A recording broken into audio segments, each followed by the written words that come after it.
الحمد لله الذي لم يتخذ ولدا ولم يكن له شريك في الملك ولم يكن له ولي من الذل وكبره تكبيرا.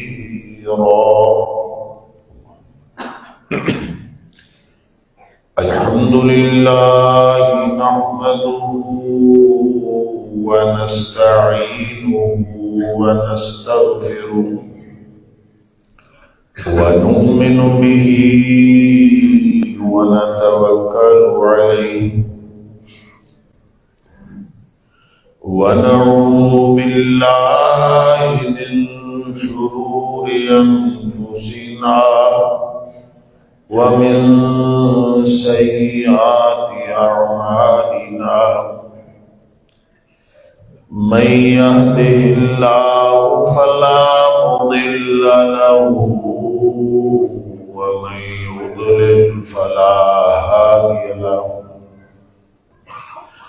وأشهد أن لا إله إلا الله وحده لا شريك له وأشهد أن محمدا عبده ورسوله. أرسله بالحق بشيرا ونذيرا بين يدي الساعة. فمن يطع الله ورسوله فقد رشد واهتدى ومن يعص الله ورسوله فقد ضل وغوى.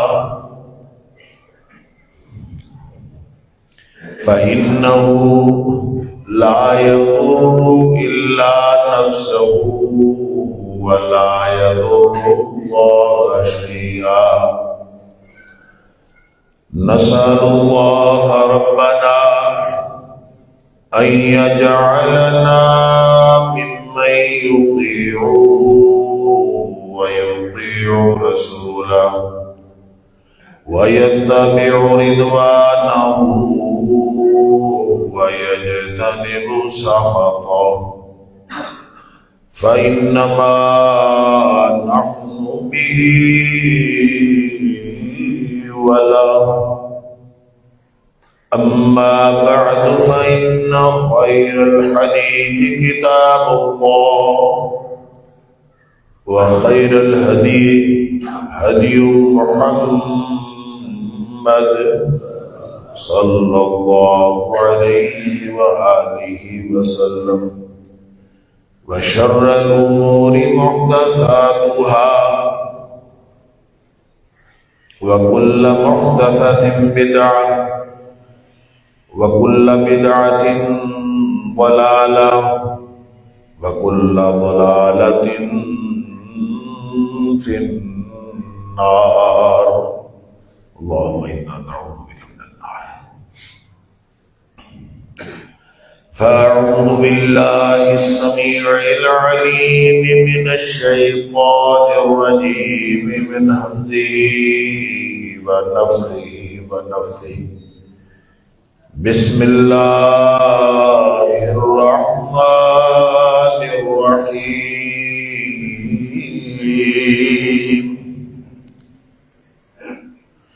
وأنفقوا مما رزقناكم من قبل أن يأتي أحدكم الموت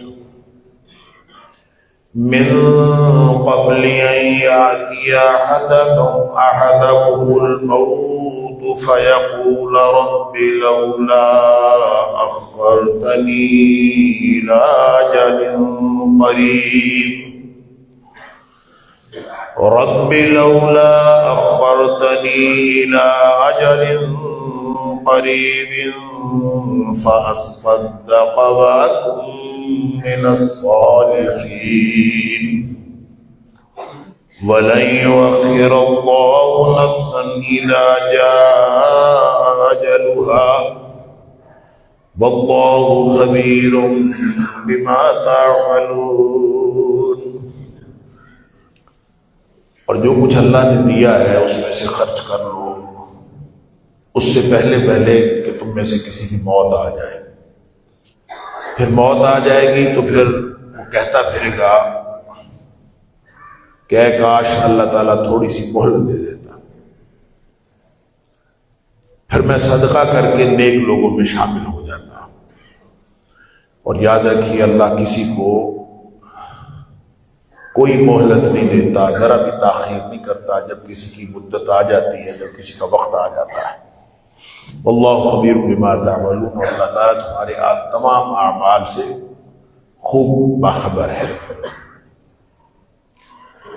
صدق اللہ العظیم۔ اللہ کا کرم ہوا ہم سب پر، اللہ کی رحمت ہوئی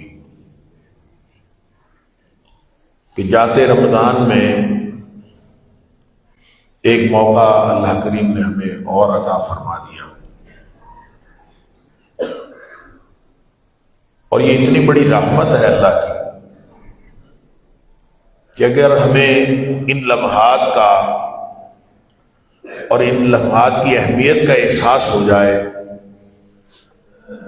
جو اللہ نے عطا فرمائے ہیں، اور اس میں ہماری گناہوں کی بخشش کروا لینے کا موقع ابھی باقی ہے، تو یہ اتنی بڑی سعادت اور اتنا بڑا موقع ہے کہ کوئی شخص اس کو ہاتھ سے جانے نہ دے۔ اگر کسی کو پتہ چل جائے کہ سیل لگی ہوئی ہے اور چیزیں بہت ہی سستی مل رہی ہیں، اور مارکیٹ ریٹ کی اتنی سستی مل رہی ہیں کہ باقی سارا سال نہیں ملتی، اور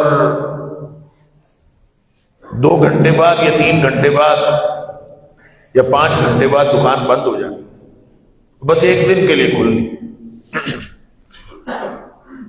تو اس کا مظاہرہ آپ لوگ، اگر آپ میں سے کسی کو جانے کا اتفاق ہوا ہو کسی مغربی ملک میں، تو وہ اپنی ایک سیل لگاتے ہیں جس کو کہتے ہیں باکسنگ ڈے سیل، یعنی دسمبر میں جا کے وہ اپنا، جب ان کا کرسمس کا تہوار ہوتا ہے تو اس موقع پر وہ ایک سیل لگاتے ہیں، اور اس دن جتنے اشیاء جتنی سستی ہوتی ہیں وہ کسی اور دن نہیں ہوتی، اور اس دن لوگ فجر کے بعد وہاں نہیں جاتے، بہت پہلے اٹھ کے نہیں جاتے، بلکہ ایک دن پہلے شام کو وہاں لائن لگ جاتی ہے، ایک دن پہلے سب لوگ پہنچے ہوتے ہیں، ساری رات کھڑے، صرف کس لیے کھڑے ہیں کہ سیل لگنی ہے، اور وہ موقع بس آج کا ہے، اس کے بعد موقع نہیں ملنا، حالانکہ اگلے سال پھر مل جانا ہے، پھر وہ چیز مارکیٹ میں اویلیبل بھی ہے، صرف تھوڑا بہت قیمت کا فرق ہے، اور اس لیے لوگ جو ہے مرنے مٹنے پر، اپنا آرام چھوڑنے پر، اپنی ہر چیز جو ہے وہ تج دینے پر ڈٹے ہوئے ہوتے ہیں کہ کیونکہ یہاں پہ سیل لگی ہوئی ہے۔ لیکن ہم ہیں کہ ہمیں رمضان کا احساس ہو یا نہ ہو، لیکن یہ جو اللہ نے ایک دن اور رات کا موقع زائد عطا فرما دیا، اور اگرچہ اس دفعہ تو متوقع بھی تھا کہ 30 ہوں گے، لیکن عام طور پہ لوگوں کا خیال ہوتا ہے کہ 29 ہو جائے، 29 کی عید ہو تو بڑی خوشی کی عید ہوتی ہے، حالانکہ 30 کی عید ہو تو اس پر زیادہ خوشی ہونی چاہیے کہ اللہ نے موقع ایک اور دے دیا، جاتے ہاتھ کی سیل ختم ہو رہی تھی، بند ہو رہی تھی، دکانیں بند ہو جانی تھی، اور اللہ نے اس کو ایک دن کے لیے اور ایکسٹینڈ کر دیا، اس پر تو خوش ہونا چاہیے۔ لیکن ہماری صورتحال کیا ہے؟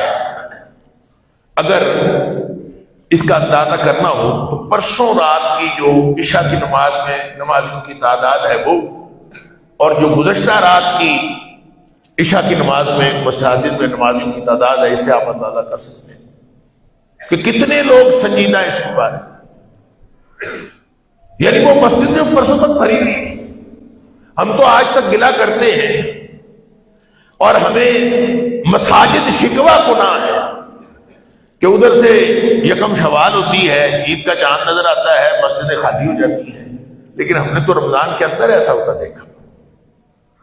اور یہ کئی سال بعد، 5-6 سال بعد میرا خیال ہے یہ 30 کا رمضان آیا ہے. اس سے پہلے کئی رمضان جو ہیں، 4-5 رمضان، مجھے یاد نہیں اچھی طرح کتنے رمضان، گزشتہ کئی رمضان جو ہے 29 کے ہوئے. اور جو 30ویں رات کی جو تراویح ہے تب ہی ہماری دلچسپی ختم ہو گئی. ہم نے 29 کر لی، کافی ہو گیا، بڑا کر لیا، ہم نے بڑی محنت کر لی، جو بخشوانا تھا اپنے آپ کو بخشوا لیا، جو قرآن پڑھنا تھا پڑھ لیا، جو قیام کرنا تھا کر لیا ہے. اب اللہ نے اگر موقع دے دیا ہے تو دیتا پھرے ہمیں کیا ہے. انا للہ و انا الیہ، یہ ہے ہمارا رویہ. نبی اکرم صلی اللہ علیہ وسلم فرمایا انما الاعمال بالخواتیم، بخاری شریف کی حدیث، انما الاعمال بالخواتیم. جو اینڈ ہوتا ہے نا، اینڈ کسی چیز کا، اعمال کا دار و مدار اینڈ پر ہے، خاتمے پر ہے. خاتمہ کس طرح کا ہو رہا ہے؟ اگر خاتمہ ہمارا اس طرح ہو گیا کہ ہم تو رمضان کے لیے نہیں تڑپ رہے تھے، اگر خاتمہ اس طرح کا ہوا کہ ہم نے تو رات اور دن ضائع کیا ہے، اگر خاتمہ اس طرح ہوا کہ ہم تو ریلیکس تھے، ہمیں تو رمضان کی قدر و قیمت اس طرح نہیں تھی ہمارے ذہن میں، ہم تو عید کا انتظار کر رہے تھے، اوپر سے 30واں روزہ آ گیا، یہ کیا بات؟ رویہ یہ ہے سارے لوگوں. اللہ اکبر. اگر یہ رویہ ہے تو پھر ہمیں فکر کر لینی چاہیے. اور شکر کا مقام یہ ہے کہ ابھی سانس بھی چل رہی ہے اور ابھی چند گھنٹے رمضان کے باقی بھی ہیں. اور اس میں اگر کسی کو پتا چل جائے کہ میں جو لٹا دوں گا اس میں، اس کا مجھے کئی گنا نہیں، کئی 100 گنا واپس آنا ہے، کئی 100 گنا. جس کو یہ پتا چل جائے تو اپنی ساری زندگی لگا. اللہ، وہ حدیث تو سنی ہوئی ہے آپ لوگوں نے کہ صحابی کو خواب آیا تھا کہ 2 بھائی جو مدینہ میں رہے اور ایک عرصہ رہے اور ایک بھائی شہید ہو گیا، اور پھر دوسرا بھائی جو ہے وہ 1-2 سال اس کے بعد زندہ رہا، وہ پھر تبھی موت مرا. دونوں نیک تھے. خواب میں دونوں بھائی ملے تو دیکھتے ہیں کہ جو بعد میں فوت ہوا وہ پہلے جنت میں چلا گیا، جو پہلے فوت ہوا وہ بعد میں جنت میں گیا. بڑے حیران. آ کے نبی پاک صلی اللہ علیہ وسلم پوچھا، اللہ کے رسول صلی اللہ علیہ وسلم، تو 2 بھائی تھے، ایک پہلے چلا گیا ہے اور وہ فوت بھی پہلے ہوا بھی شہید ہے، بہاد جنگ میں لڑتا ہوا، اور یہ آپ کو معلوم ہو کہ جنت کی طرف سب سے جو شارٹ کٹ ہے، سب سے چھوٹا راستہ جو جنت کو فوراً پہنچ جاتا ہے، وہ شہادت کا راستہ ہے. آدمی جب اللہ کے راستے میں لڑتا ہوا شہید ہوتا ہے تو نبی پاک صلی اللہ علیہ وسلم فرمایا کہ اس کے خون کا قطرہ زمین پہ بعد میں گرتا ہے، اللہ تعالیٰ پہلے اس کی مغفرت فرماتا ہے.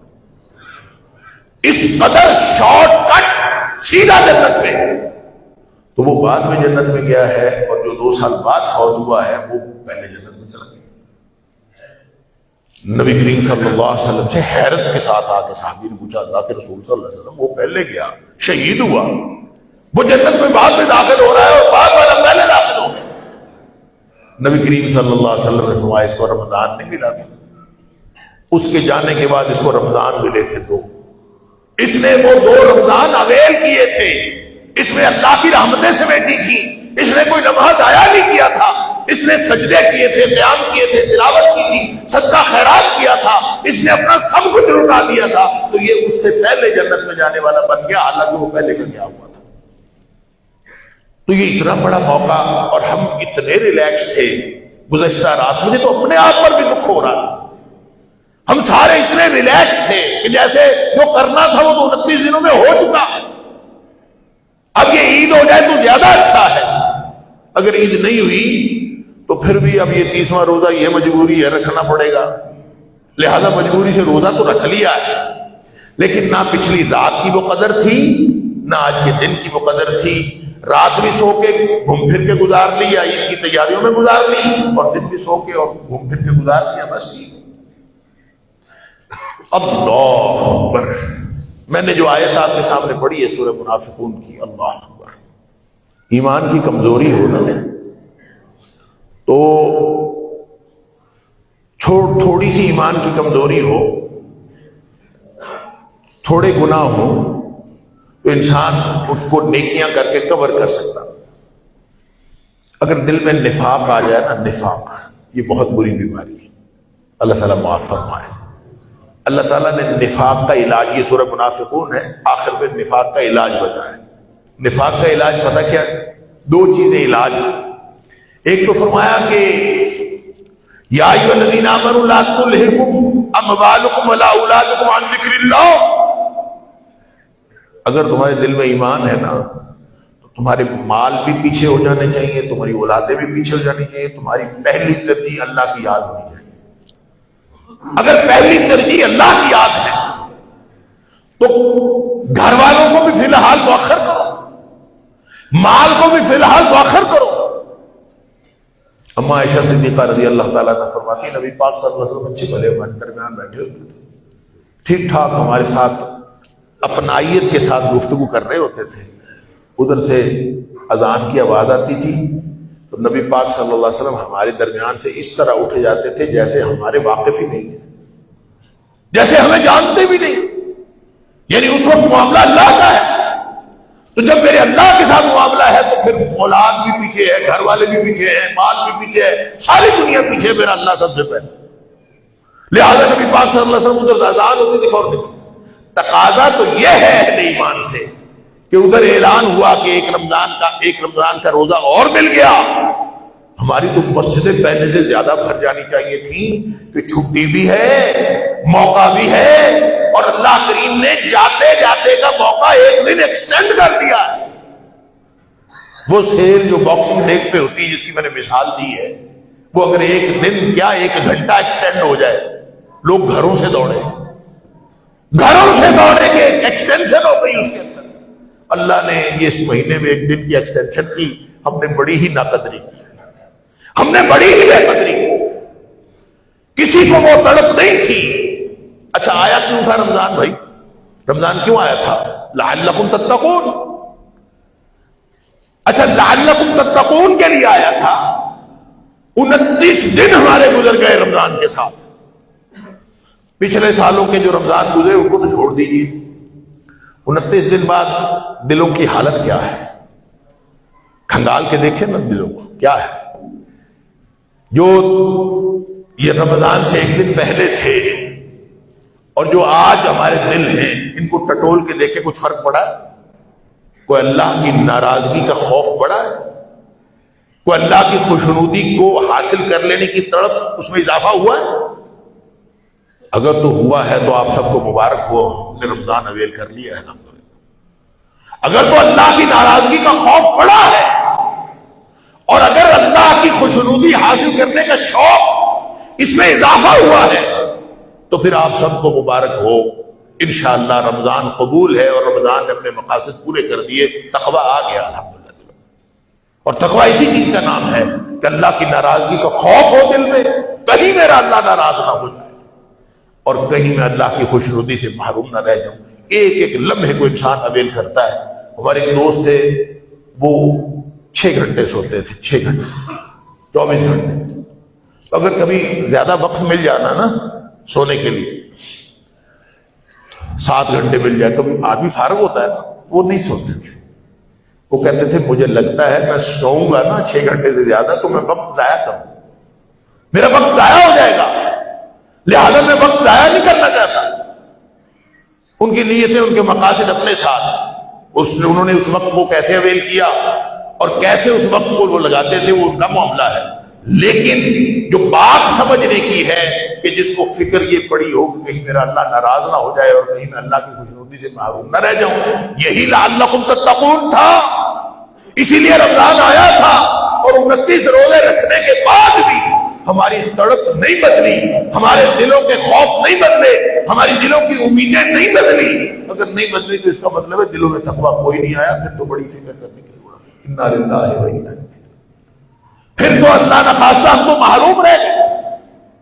لیکن آج اس جمعے کا اور آج کے ایک روزے کا فائدہ یہ ہے کہ ابھی سانس بھی چل رہی ہے، چند گھنٹے بھی باقی ہیں، ہم اس کو ابھی بھی اویل کر سکتے ہیں۔ گویا ابھی وہ جو ایکسٹینشن ہوئی تھی اس میں سے چند گھنٹے باقی ہیں، اور ان چند گھنٹوں میں اپنا محاسبہ کر کے اپنے معاملات، وہ انگریزی میں کہتے ہیں it is never too late. اسلام میں کبھی بھی دیر نہیں ہوتی. جب تک موت نہیں آتی نا، موت سے پہلے پہلے کبھی دیر نہیں. بس کسی بھی لمحے آدمی واپس مڑتا ہے. وَأَنِيبُوا إِلَىٰ رَبِّكُمْ وَأَسْلِمُوا لَهُ. واپس مڑو، اپنے آپ کو اپنے اللہ کے سپرد کر دو. اللہ میں غلطی پر تھا، مجھ سے غلطی ہوئی، میں نے دوسری چیزوں کو ترجیح دی، میں نے اپنے مال کو ترجیح دی، اپنی اولاد کو ترجیح دی، اپنے گھر والوں کو ترجیح دی، میری ترجیحات غلط تھی. اللہ میری ترجیح تو صرف تیری خوشنودی ہونی چاہیے، میری ترجیح تو صرف تیری ناراضگی سے بچنا ہونا چاہیے. اگر میں اس ترجیح کو لے کر آج بھی اللہ کے سامنے سجدہ ریز ہو جاؤں اور اپنا سب کچھ چند گھنٹے میں لگا دوں. دیکھیں اللہ تعالیٰ فرماتا ہے کہ اللہ نے جو کچھ دیا ہے اللہ کے راستے میں خرچ کر دو. اہل ایمان کا شیوا یہی ہوتا ہے کہ وَمِمَّا رَزَقْنَاهُمْ يُنْفِقُونَ. جو کچھ ہم نے دیا وہ خرچ کر دیتے ہیں. اللہ نے وقت دیا وقت خرچ کر دو، اللہ نے زندگی دی ہے زندگی خرچ کر دو، اللہ نے جوانی دی ہے جوانی خرچ کر دو، اللہ نے طاقت دی ہے طاقت لگا دو، اللہ نے علم دیا علم لگا دو، اللہ نے مال دیا مال لگا دو، سب کچھ لگا دو. اللہ وَأَنفِقُوا مِمَّا رَزَقْنَاكُمْ. جو کچھ ہم نے تمہیں دیا ہے نا، اللہ کے دیے ہوئے سے دینا ہے نا. اللہ نے زندگی نہ دی ہوتی وہ نہ دیتا، اس نے احسان کیا ہمیں زندگی دے دی تو اس احسان کا بدلہ چکائیں. اس نے احسان کیا کہ ہمیں یہ 30واں رمضان دے دیا، یہ اس کا احسان ہے. فرمایا وَأَنفِقُوا مِمَّا رَزَقْنَاكُمْ مِن قَبْلِ أَن يَأْتِيَ أَحَدَكُمُ الْمَوْتُ. چند گھنٹے تو باقی ہیں نا، لیکن موت کا کچھ پتہ نہیں، وہ ہو سکتا ہے اگلے لمحے آ جائے. یہ چند گھنٹے بھی نہ ملے، یہ بھی نہ سمجھے کہ یہ چند گھنٹے مل گئے. وہ جو مہلت سانس چلنے کی مل گئی ہے نا، کسی مہلت کو غنیمت جانے. فرمایا من قبل ان یاتی احدکم الموت. موت آنے سے پہلے پہلے جو لگانا ہے اللہ کے راستے میں لگاؤ. سانسیں چل رہی ہیں شکر کرے، طاقت ہے، کھڑے ہونے کی طاقت ہے کھڑے ہو جاؤ، قرآن پڑھنے کی طاقت ہے قرآن پڑھ لو، وقت لگانے کی طاقت ہے وقت لگا دو، مال لگانے کی طاقت ہے مال لگا دو، ہر چیز لگا دو. اگر موت آ گئی نا، موقع ہاتھ سے نکل گیا، انا للہ و انا الیہ، تو پھر ایک آدمی کہے گا فیقول رب لولا اخرتنی الی اجل قریب. ادھر سے جان نکلنی شروع ہوگی، کیونکہ قدموں سے جان نکلتی ہے، ادھر سے جان نکلنی شروع ہوگی. یہ اللہ سے کہے گا یا اللہ تھوڑی سی تاخیر کر دے، تھوڑی سی مہلت دے دے، میں بس گھر جا کے تو جو مال جائیداد پڑا ہے یہ میں اللہ کے راستے میں خرچ کر دوں، بس اتنی سی مہلت دے دے. فَأَصَّدَّقَ وَأَكُن مِّنَ الصَّالِحِينَ. میں یہ جو اصدقہ ہے یہ صرف مال لگانا نہیں ہے، ہر چیز صدقہ کرنا. نبی اکرم صلی اللہ علیہ وسلم نے فرمایا اگر اپنے بھائی کے سامنے تو ہنسی خوشی ملتا ہے مسکراتے چہرے کے ساتھ تو اپنے بھائی سے ملتا ہے، یہ بھی صدقہ ہے. لہذا سارا کچھ ہی صدقہ ہے، ساری زندگی صدقہ ہے، ساری عبادت ہی صدقہ، سب کچھ صدقہ. فرمایا فَأَصَّدَّقَ وَأَكُن مِّنَ الصَّالِحِينَ. یہ حسرت کرے گا، اگر موت آ گئی تو حسرت کرے گا کاش یا اللہ تھوڑی سی مہلت اور مل جاتی. فرمایا وَلَن يُؤَخِّرَ اللَّهُ نَفْسًا إِذَا جَاءَ أَجَلُهَا. جب وقت مقررہ آ جاتا ہے تو پھر اللہ مہلت نہیں دیتا. اللہ کا یہ قانون ہی نہیں کہ اللہ تعالیٰ مہلت دے. لیکن الحمدللہ ہمیں یہ مہلت ملی ہے تھوڑی سی، تو اس میں ہمیں اپنا احتساب کر لینا چاہیے. اور جو فرمایا کہ انما الاعمال بالخواتیم، کہ خاتمے کے وقت ہم کیسے تھے. پہلے رمضان کو ہم سب پرجوش تھے، تعاقراتوں میں ہم سارے پرجوش تھے، بڑی اللہ سے دعائیں کی کہ اللہ تو ہماری مغفرت فرما دے. تو جو رمضان کا آخری دن تھا اس دن ہمارا جوش اور شوق کدھر گیا. انما الاعمال بالخواتیم. رمضان جب جا رہا تھا تو فرشتے نے لکھ لیا کہ اس کی تو رمضان کی طرف توجہ ہی نہیں تھی، اس کو تو رمضان کا کوئی احساس ہی نہیں تھا. بالخواتیم خاتمہ. اس لیے نبی پاک صلی اللہ علیہ وسلم دعا سکھائی ہے، دعا کیا کرے اللہ ہمیں حسن خاتمہ عطا فرما، اللہ اچھا انجام عطا فرما. اس لیے کہ اصل جو معاملہ ہے وہ انجام سے، راستے کی ساری مشکلات سب ختم ہو جاتی ہیں. all is well that ends well جو انگریزی میں کہتے ہیں. نبی پاک صلی اللہ علیہ وسلم نے فرمایا انما الاعمال بالخواتیم. جس شکل میں، جس حالت میں، جن کیفیتوں کے ساتھ، جس کردار کے ساتھ، جس عمل کے ساتھ، جس خوف کے ساتھ، جن امیدوں کے ساتھ خاتمہ ہوتا ہے نا، اصل میں وہ اہم ہوتا ہے. جس طرح انما الاعمال بالنیات ہے، جس طرح دار و مدار نیتوں پر ہے، اسی طرح دار و مدار خاتمے پر ہے. تو خاتمہ جو ہے اسی جوش سے اگر ہو، یہ تو زیادہ جوش سے ہونا چاہیے. کوئی چیز ہاتھ سے جا رہی ہو تو آدمی کو تو تڑپ تڑپ پھڑک پھڑک جانا چاہیے کہ یا اللہ میرے ہاتھ سے جا رہا ہے، موقع دوبارہ پتہ نہیں رمضان آنا ہے کہ نہیں آنا. ہمارے جو اسلاف سلف صالحین 6 مہینے شکر کرتے تھے کہ اللہ تو نے رمضان عطا فرمایا، اور دعائیں کرتے تھے اللہ جو رمضان میں ہم نے جو کچھ محنت کی یا اللہ تو قبول فرمانا. اور اگلے 6 مہینے انتظار میں گزر جاتے تھے کہ اللہ ہمیں اگلا رمضان عطا فرمانا. گویا زندگی رمضان کے گرد گھومتی تھی. اس لیے رمضان اگر آیا تقویٰ پیدا کرنے کے لیے تو اپنے اپنے دلوں کو ٹٹول لیجئے. تقویٰ تو دلوں میں ہوتا ہے. کیفیتیں اگر یکم رمضان سے پہلے کی اور آج کی کیفیتیں بدلی ہوئی ہیں. آپ سب کو مبارک ہو. اللہ کا شکر ہے رمضان ہم نے اویل کر لیا ہے. شکر ہے الحمدللہ. اور شکر کریں گے اللہ تعالیٰ اور رمضان عطا کرے گا، اللہ تعالیٰ اور نعمت عطا کرے گا. لئن شکرتم لازیدنکم. اور اگر یہ نہیں ہوا تو فکر کرنے کی ضرورت ہے. اب جو چند لمحے باقی ہیں یہی گزار لیں، اس میں جو لگانا ہے لگا لیں. نبی پاک صلی اللہ علیہ وسلم کے بارے میں وہ جو مشہور واقعہ ہے کہ آپ نماز کے بعد بڑی جلدی جلدی لوگوں کے کندھے پھیلاتے ہوئے گھر چلے گئے. جلدی لوگ بڑے حیران ہوئے کہ پتہ نہیں کیا مسئلہ ہو گیا.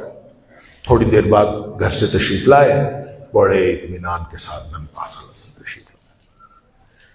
صحابہ نے پوچھا اللہ کے رسول صلی اللہ علیہ وسلم آپ نے پہلے تو کبھی اس طرح نہیں کیا، آج کیا ہوا؟ نبی پاک صلی اللہ علیہ وسلم فرمایا کہ مجھے نماز میں خیال آیا کہ ایک سونے کی ایک چھوٹی سی ٹکڑی گھر میں پڑی رہ گئی ہے جو میں صدقہ نہیں کر سکا.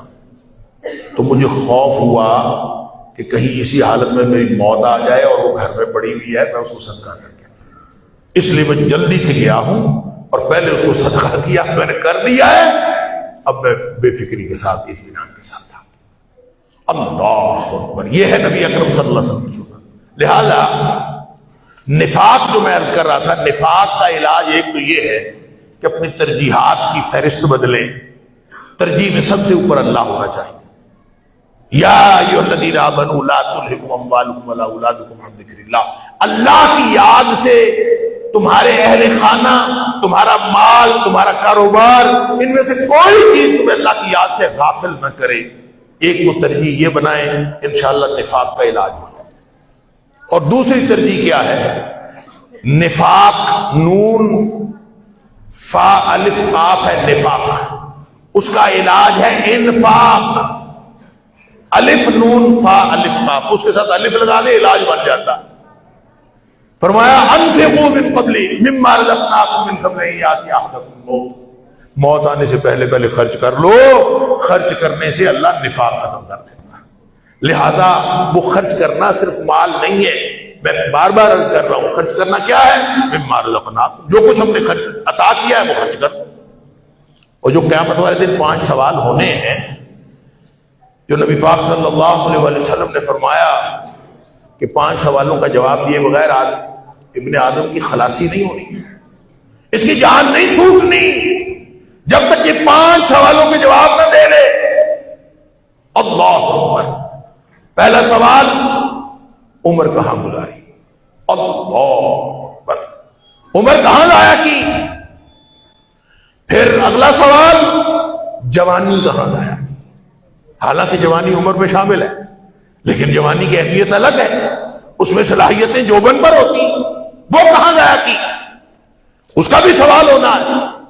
اس سوال کا جواب اگر ہے میرے اور آپ کے پاس، اور پھر اتنا شاندار رمضان گزارنے کے بعد بھی آج 30 رمضان کو بیٹھے ہوئے اگر مجھے اور آپ کو اس سوال کا جواب اطمینان دیتا ہے کہ ہم اللہ کو بتا سکیں گے کہ اللہ عمر تیری بندگی میں گزری، اللہ جوانی تیری بندگی میں گزری، اگر اس بات کا جواب کوئی اطمینان بخش جواب موجود ہے تو آپ سب کو مبارک ہو. اور تیسرا سوال یہ ہے کہ مال کہاں سے کمایا، اور چوتھا سوال ہے مال خرچ کہاں کیا۔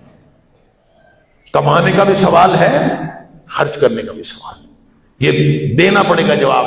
فرمایا لا تزول قدم ابن آدم کے بیٹے، آدم کی اولاد کے قدم اللہ کے دربار سے ہل نہیں سکیں گے جب تک یہ 5 سوالوں کا جواب نہ دے لیں۔ اور پانچواں سوال یہ ہے کہ جو علم پڑھا اس کے اوپر کتنا عمل کیا۔ اور علم پڑھنے کا مطلب یہ نہیں ہے کہ مدرسوں میں ڈگری لی کہ نہیں لی، علم پڑھنے کا مطلب یہ ہے کہ جو بات علم میں آ گئی اس پر عمل کتنا کیا۔ ہر شخص کو ہر چیز کا علم ہونا ضروری نہیں، وہ تو چاہے عمر فاروق رضی اللہ تعالیٰ عنہ جیسا بھی ہو، جن کے بارے میں نبی پاک صلی اللہ علیہ وسلم نے فرمایا تھا میرے بعد اگر کوئی نبی ہوتا تو عمر ہوتا، اس قدر باصلاحیت آدمی، لیکن ہر وقت علم کا استحضار ہونا ان کو بھی ضروری نہیں تھا۔ اور آپ کو معلوم ہے کہ جب نبی پاک صلی اللہ علیہ وسلم فوت ہوئے ہیں تو تلوار لے کے کھڑے ہو گئے تھے کہ جس نے کہا میرے نبی صلی اللہ علیہ وسلم فوت ہو، گردن اتار۔ اب عمر کو کون کہے؟ عمر کو اگر روک سکتا تھا تو اللہ کا قرآن ہی روک سکتا تھا، لہذا صدیق اکبر رضی اللہ عنہ نے قرآن سنایا، وما محمد الا رسول قد خلت من قبلہ الرسل افإن مات او قتل انقلبتم على اعقابکم۔ محمد کریم صلی اللہ علیہ وسلم کے رسول ہی تھے، اس سے پہلے بھی رسول آئے چلے گئے، تو اگر وہ چلے گئے ہیں تو اس کا مطلب ہے تم ایڑیوں کے بل پیچھے پھر جاؤ گے۔ یہ قرآن کی آیت سنائی۔ عمر فاروق رضی اللہ تعالیٰ عنہ فرماتے ہیں، اور ابن عمر رضی اللہ تعالیٰ اور دیگر صاحب وہ کہتے ہیں ایسے لگا جیسے یہ آیت آج نازل ہوئی ہے، یعنی پڑھتے تو تھے پہلے بھی لیکن ان کو استحضار نہیں تھا۔ حکم کیا ہے؟ پوچھنا اللہ نے کیا ہے؟ اللہ نے پوچھنا یہ ہے کہ جو علم حاصل ہوا اس پر عمل کتنا کیا۔ وہ جو ہی عمر فاروق رضی اللہ تعالیٰ کو علم حاصل ہوا فوراً تلوار رکھ دی، فوراً سیدھے ہو کے بیٹھ گئے، فوراً تسلیم کر لیا کیونکہ اللہ کا قرآن آ گیا۔ لہٰذا اگر تو یہ رویہ میرا اور آپ کا یہی ہے تو پھر انشاءاللہ امید کی بات ہے انشاءاللہ، مگر نہ ان سوالوں کا جواب بہت سخت ہے، بہت مشکل ہے، یہ سوال دینے پڑیں گے، جواب ان کا دینا پڑے گا اور بڑا مشکل مرحلہ ہوگا۔ اللہ تعالیٰ مجھے اور آپ کو اس بات کی توفیق عطا فرمائے۔ دیکھیں جو الوداعی مرحلہ ہوتا ہے نا، یہ بڑا مشکل مرحلہ ہوتا ہے، بشرطے کہ اس کے ساتھ پیار ہو۔ اگر آپ کو کسی چیز سے پیار ہے تو اس سے جدائی بڑا ہی مشکل مرحلہ ہے، لہذا جس چیز سے جدائی آپ کے لیے مشکل مرحلہ ہے آپ سمجھ لیجیے آپ کو اسی سے پیار ہے۔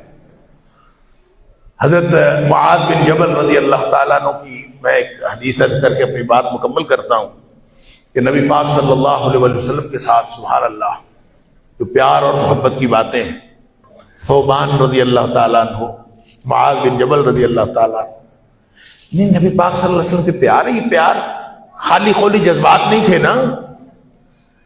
ثوبان کہتے ہیں اللہ کے رسول صلی اللہ علیہ وسلم اتنا پیار ہے کہ میں گھر میں ہوتا ہوں آپ کا چہرہ اقدس نظر نہیں آتا، میں بے قرار ہو جاتا ہوں اور فکر مجھے یہ کھائے جا رہی ہے کہ میں نے تو پتہ نہیں جنت میں جانا ہے کہ نہیں جانا، اگر میں گیا بھی تو کہیں ادنا جنت میں ہوں گا، آپ ہوں گے تو بہت اعلیٰ جنت میں ہوں گے، تو وہاں مجھے اگر پریشانی ہوگی تو میں آپ کو کیسے دیکھوں گا۔ تو نبی کریم صلی اللہ علیہ وسلم قرآن کی آیت پڑھی من یطع اللہ والرسول سورہ نساء کی، کہ جو اللہ اور اس کے رسول صلی اللہ علیہ وسلم کی اطاعت کرے، ان کی بات مانے، اولئک مع الذین انعم اللہ علیہم، وہ قیامت والے دن ان لوگوں کے ساتھ ہوگا جن پر اللہ نے انعام کیا ہے، وہی انعام جو ہم روز مانگتے ہیں، صراط الذین انعمت علیہم، اللہ ان لوگوں کے راستے پر چلا جن پر تو نے انعام کیا۔ تو نبی پاک صلی اللہ علیہ وسلم نے فرمایا اگر محبت ہے تو اطاعت کر، جو اطاعت کرے گا من النبیین والصدیقین والشہداء والصالحین، وہ نبیوں صدیقوں اور شہیدوں کے ساتھ ہوگا قیامت والے دن۔ اور معاذ بن جبل رضی اللہ تعالیٰ جب جانے لگے نا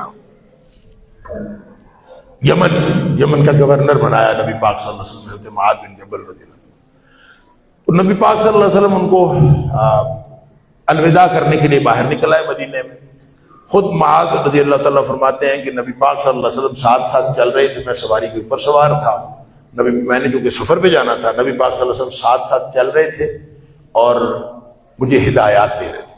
جب ہدایات مکمل ہو گئی تو نبی کریم صلی اللہ علیہ وسلم معاذ اب ایک تو سفر پہ جا رہے ہیں، جدائی ہے، اوپر سے نبی پاک صلی اللہ علیہ وسلم نے خبر کیا سنائی کہ فرمایا کہ معاذ ہو سکتا ہے کہ آج کے بعد میری تیری ملاقات نہ ہو، اور ہو سکتا ہے تو جب واپس آئے نا تو تیرا گزر میری قبر سے ہو۔ اور ایک بندہ ویسے سفر پہ جا رہا ہوتا ہے تو جدائی کا ایک مرحلہ ہوتا ہے، ایک یہ بتا دیا جائے کہ یہ جدائی بس اس کے بعد ہو سکتا ہے میں نہ رہوں۔ اللہ اکبر، حدیث کے الفاظ ہیں فبقى معاذ خشعا لفراق رسول اللہ صلی اللہ علیہ وسلم، نبی اکرم صلی اللہ علیہ وسلم کی جدائی کا تصور کر کے معاذ کی چیخیں نکل گئی، حضرت معاذ رضی اللہ تعالیٰ کی چیخیں نکل گئی کہ اللہ کے رسول صلی اللہ علیہ وسلم فرما رہے ہیں کہ آج کے بعد ہماری ملاقات نہیں۔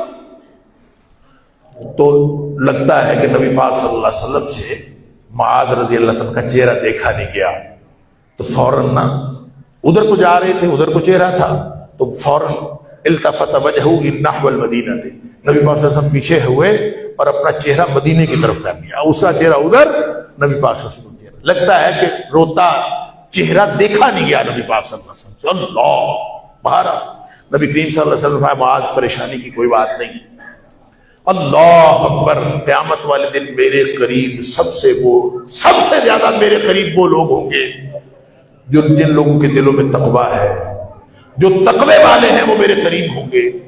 من کانوا وحیث کانوا، وہ جہاں بھی رہنے والے ہوں، کہیں کے رہنے والے ہوں، کہاں کے ہوں، وہ جو بھی ہوں اور جہاں کے بھی ہوں، وہ انشاءاللہ قیامت والے دن سب سے پہلے مجھے ملیں گے۔ تو میں اور آپ ہم سب اپنے دلوں کو ٹٹول لیں، اگر تو دلوں میں تقویٰ ہے انشاءاللہ رمضان کی رفاقتیں بھی رہیں گی، اور انشاءاللہ نبی کریم صلی اللہ علیہ وسلم کی رفاقتیں بھی رہیں گی۔ اللہ تعالیٰ ہمیں بار بار زندگی میں رمضان عطا فرمائے، اور جو چند لمحے باقی رہ گئے ہیں کر لیں محنت، چھوڑ دیں سارے کام اور بس بیٹھ جائیں اللہ تعالیٰ کو راضی کرنے کے لیے، اور اللہ اگر راضی ہو گیا تو دنیا بھی بن جائے گی انشاءاللہ، آخرت بھی بن جائے گی۔ وآخر دعوانا الحمدللہ رب العالمین۔